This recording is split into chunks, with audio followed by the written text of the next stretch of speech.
तुम अपने आंचल से जब कभी भी सिरकती शामों का अक्स लेना, तो ऐसा करना कोई भी लम्हा गवाह बनाकर तुम्हारी सोचों के उल्टे सीधे से जावियों को सबा के पल्लू से बांध देना, कि वो सबा जो उड़ान भरती हुई मुसाफत में चुपके चुपके सफर करेगी, तो इस सफर में तुम्हारे अंदर की तिश्नगी को कहीं से भी एक दवा मिलेगी।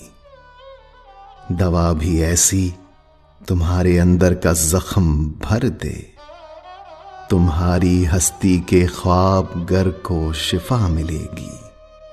कोई भी ऐसा ही ख्वाब जो कि तुम्हारी आंखों में मौजज़न हो, कि ख्वाब वो है कोई भी आंखें किसी को देखें तो इसकी दीवारें जां भी टूटे। मेरी दुआ है तुम्हारे ख्वाबों को एक ताबीर मौजज़ा हो, तुम्हारे ख्वाबों को एक ताबीर मौजज़ा हो।